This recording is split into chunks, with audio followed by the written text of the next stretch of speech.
एक बहुत ही अजीब विरोधाभास है कि जिस भारत ने पूरी दुनिया को बचत करने की सीख दी, वहां के लोग आज बचत करने में बहुत पीछे हैं। चाणक्य ने कहा था कि व्यक्ति को कभी भी सारा धन खर्च नहीं करना चाहिए, क्योंकि बुरा वक्त कभी भी आ सकता है। ऐसे समय में आपके द्वारा बचाया गया संचित धन ही आपकी मदद करता है। जो व्यक्ति धन संचित करने में विश्वास रखते हैं, वो कभी भी असफल नहीं होते। लेकिन अब यह धारणा बदल गई है। आजकल लोग अपने क्रेडिट कार्ड्स के जरिए अपनी जरूरतें पूरी करते हैं और उधार लेकर अपने शौक पूरे करते हैं। ये एक हानिकारक सोच है। आपको इसे तुरंत बदलना होगा। अब एक सवाल आपके बारे में और आपके परिवार के बारे में। आपने अक्सर लोगों को यह कहते हुए सुना होगा कि फ्यूचर का ज्यादा टेंशन नहीं लेना चाहिए, यानी भविष्य के बारे में तनाव नहीं लेना चाहिए, जो होगा देखा जाएगा। लेकिन ये एक तरह की बहुत लापरवाह सोच है, जिसका असर आपके आने वाले कल पर पड़ता है।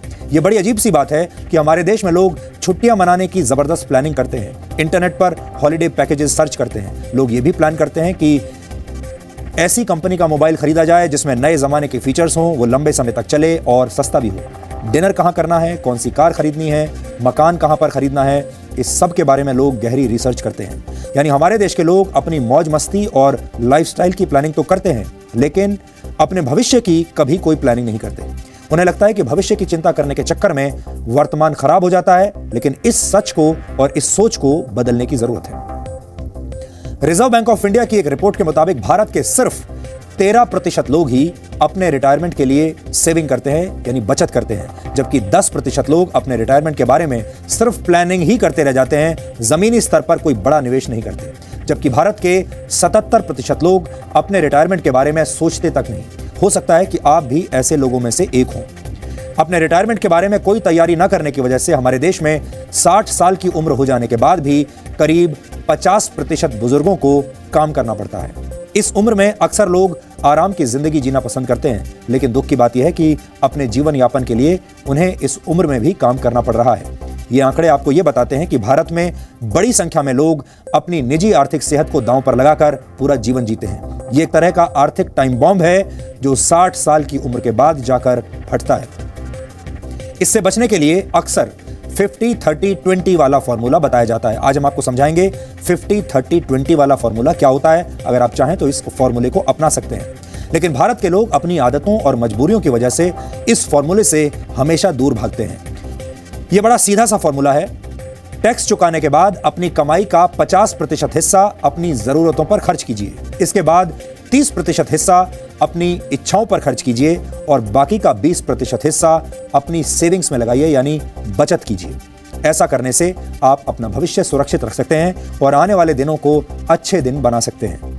लेकिन हमारे देश में नौकरी करने वाले लोगों को लगता है कि अभी इतने आगे तक सोचना क्यों है, 4 दिन जिंदगी है, पूरी मौज मस्ती के साथ जीनी चाहिए।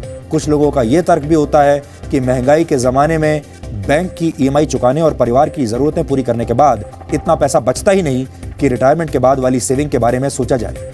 वैसे हमारे देश में ज़्यादातर लोग अपनी कमाई का बड़ा हिस्सा अपने बच्चों की पढ़ाई और उनकी शादी में खर्च कर देते हैं। उसके बाद वो इन्हीं बच्चों पर निर्भर हो जाते हैं।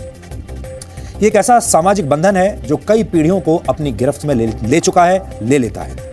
नेशनल सैंपल सर्वे ऑफिस की एक रिपोर्ट के मुताबिक भारत के ग्रामीण इलाकों में रहने वाले 60 साल की उम्र से ज्यादा के 73% लोग अपने बच्चों पर निर्भर हैं, जबकि शहरी क्षेत्रों में करीब 68% बुजुर्ग अपने बच्चों पर निर्भर हैं।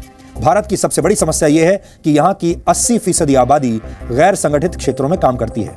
इन क्षेत्रों को पेंशन स्कीम के तहत वर्ष 2015 में अटल पेंशन योजना के अंतर्गत कवर किया गया था। यह पेंशन योजना तैयार की गई थी। इस पेंशन योजना के तहत बुजुर्गों को हर महीने 1000 से 5000 रुपए दिए जाएंगे। ये एक अच्छा प्रयास तो है, लेकिन आज के दौर में इस रकम से सम्मानपूर्वक जीवन जीना असंभव है। हमने नहीं सिक्योर किया क्योंकि हमारा फ्यूचर प्लान तो हमारे बच्चे थे। लाइबिलिटीज इतनी ज़्यादा होती है, सोर्स ऑफ इनकम कम होता है और पॉसिबिलिटीज़ नहीं है जॉब्स की, और तो इस वजह से लोग अपना प्रेजेंट पहले सिक्योर करें, बाद में फ्यूचर देखेंगे। आज में जीने पर यकीन रखने वाले भारतीय अपने भविष्य को मुश्किल में डाल रहे हैं। इसके पीछे लोगों की अपनी दलील भी है, या ये कहें कि भविष्य पर फोकस न करने के 1000 बहाने हैं। लेकिन इस बात को समझने की जरूरत है कि आपकी दलील और तर्कों से भविष्य को सुरक्षित नहीं किया जा सकता। अपने बेहतर भविष्य के लिए आपको बचत करनी ही पड़ेगी। वरना आपकी ये लापरवाह सोच आने वाले कल पर बहुत भारी पड़ेगी। मौजूदा दौर में भारत के 60 वर्ष की उम्र के बुजुर्ग अपनी जिंदगी को जीने के लिए आज भी काम कर रहे हैं। RBI's report, RBI's household financial savings report, only about 24%, 24% population actually lays emphasis on planning for retirement. इसका मतलब है कि a large part, almost 76%, actually does not even plan for retirement.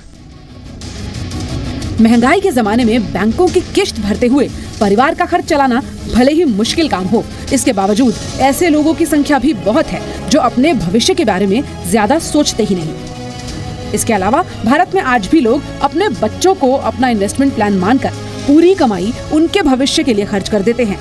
ये वो लोग हैं जिन्होंने वक्त रहते फ्यूचर को नजरअंदाज किया और जब वही फ्यूचर प्रेजेंट बनकर सामने आ गया तो बेबस हो गए और अब गुजारे के लिए बूढ़ी हड्डियों को काम करना पड़ रहा है। कौन रहेगा ये? सबको तो घर पकड़ना है। क्यों है यहाँ? अब एक मजबूरी है, लड़की की शादी करना है, लड़का की शादी करना है, किसके यहाँ पर कर्जा करने जाएंगे? मकान बनाया है, उस समय कर्जा जो हुआ तो कर्जा तो सधाने करेंगे ना। ये दिल्ली में रहने वाले अमरनाथ यादव हैं। 67 साल की उम्र में आज भी काम करते हैं। इस उम्र में अक्सर लोग आराम की जिंदगी की उम्मीद करते हैं, लेकिन अमरनाथ अपने भविष्य के लिए कुछ प्लान नहीं कर पाए। अपने बेटे को ही अपना इन्वेस्टमेंट मानकर जो कुछ जमा पूंजी थी वो उसकी पढ़ाई और शादी पर खर्च कर दी। लेकिन अब बेटे की इतनी कमाई ही नहीं है कि वो पूरे परिवार का गुजारा चला सके। इसीलिए अमरनाथ को भी इस उम्र में भी काम करना पड़ रहा है। हालांकि सरकार की तरफ से 2500 रुपए की वृद्धावस्था पेंशन मिलती है, लेकिन उससे गुजारा नहीं चलता। इसीलिए ट्यूशन पढ़ाकर कुछ पैसे कमा लेते हैं। थोड़ा बहुत कमाना तो खैर अब यूँ पड़ेगा कि भाई मेहनत नहीं करोगे तो पूरा खर्चा ये आएगा कहाँ से। बच्चे इतने सपोर्ट कर नहीं पाते, खुद ही थोड़ा बहुत ये पेंशन मिल जाती है, थोड़ा बहुत इधर उधर अपना काम धंधा देख लेते हैं, उसी से काम चल जाता है। और क्या चाहिए तो अब यही समय के हिसाब से कि भाई बड़े बूढ़े भी अपने खुद ही थोड़ा बहुत इंतजाम करके रखें तो ज़्यादा बेहतर है। किसी के ऊपर भरोसे ना रहा जाए, क्योंकि कोई मदद मांगे से मदद मिलती थोड़ी है, क्योंकि बच्चे अपने ही खर्चे पूरे नहीं कर पाते। परिवार की जरूरतों को पूरा करने के चक्कर में ज्यादातर माता पिता अपने भविष्य को खतरे में डाल रहे हैं। भारत में रिटायरमेंट प्लान न करने की कई वजहें हैं, लेकिन इनमें सबसे पहली वजह यह है कि लोग अपने बच्चों में ही अपना भविष्य देखते हैं और जब बच्चे उनका ये सपना तोड़ देते हैं तो बुढ़ापे में काम करना पड़ता है। बड़ा फैक्टर है कि हमारा परसेप्शन क्या है फैमिली सिस्टम्स को लेके। सो वो जो एक परसेप्शन बना हुआ है that my child will take care of me and I don't need to invest, वो एक बहुत बड़ा रोल प्ले करता है हमारे डिसीजन में। तो कहीं ना कहीं हम कलेक्टिव अप्रोच रखते हैं जिसमें हमें ये लगता है कि हम करें और हमारा पूरा का पूरा फैमिली उसको शेयर करे और हम उसे चला लेंगे। But then at the end of the day the joint system is converting into nuclear system, क्योंकि ये ट्रांजिशन फेज है एंड लोग अपनी जो उनकी पुरानी एक सोच चली आ रही है वो उसके हिसाब से प्लान करते हैं या डिसीजंस लेते हैं। सो परसेप्शन का बहुत सिग्निफिकेंट रोल है हमारे इन्वेस्टमेंट डिसीजंस में। वर्तमान समय में भारत के लोगों का बुढ़ापा चिंता में डूबा हुआ है, तो युवाओं को अपने भविष्य की कोई विशेष चिंता नहीं है। इसीलिए जरूरी है कि आज में जिया तो जाए, लेकिन आज के साथ साथ अपने आने वाले कल को सुरक्षित करना भी आप ही की जिम्मेदारी है।